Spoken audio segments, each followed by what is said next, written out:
नमस्कार शेतकरी बंधूंनो, स्वागत आहे आपलं कृषी समृद्धीमध्ये. आणि मित्रांनो, आपल्या राज्यातील शेतकऱ्यांसाठी एक अत्यंत महत्त्वाची मोठी बातमी जी आहे तर ती सध्या समोर आली आहे.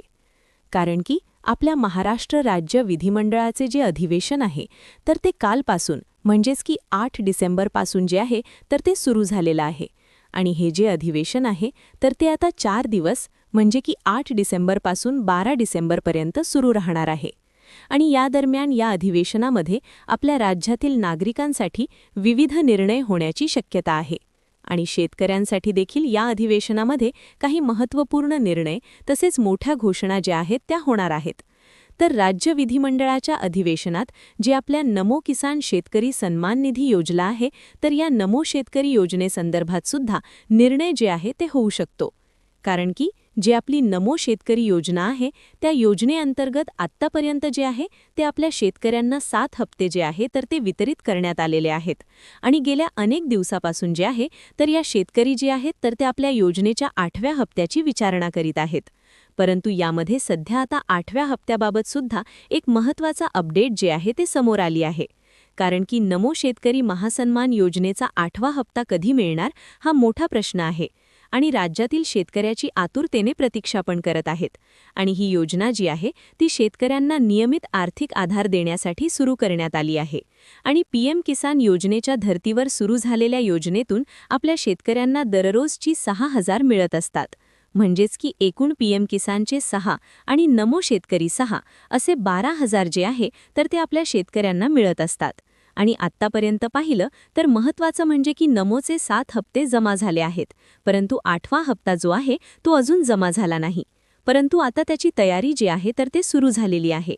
आणि सध्या शासन पातळीवर विविध विभागांमध्ये हप्त्याच्या वितरणासाठी आवश्यक प्रक्रिया जी आहे तर त्या सुरू आहेत.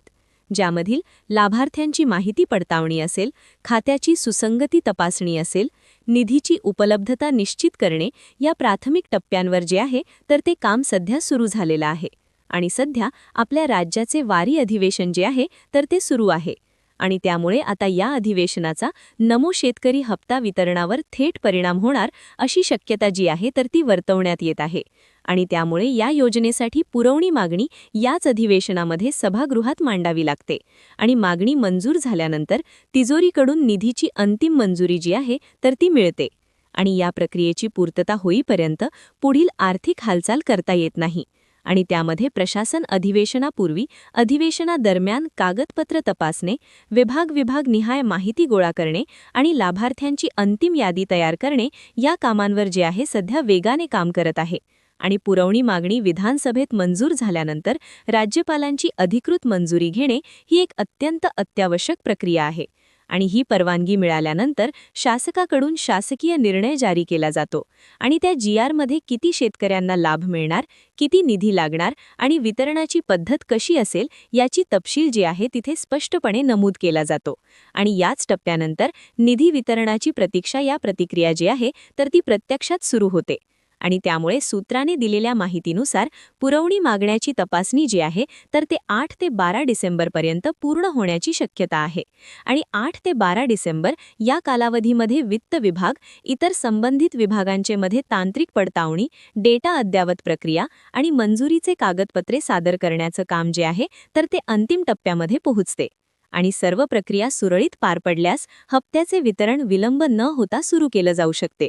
आणि त्यामुळे सध्याच्या घडामोडीच्या पार्श्वभूमीवर निरीक्षकांचे मत आहे की कोणतेही अनपेक्षित अडथळे न आल्यास नमो शेतकरी सन्मान निधीचा योजनेचा 8वा हप्ता जो आहे तर तो 20 डिसेंबरच्या अगोदर शेतकऱ्यांच्या खात्यामध्ये जमा होण्याची दाट शक्यता आहे.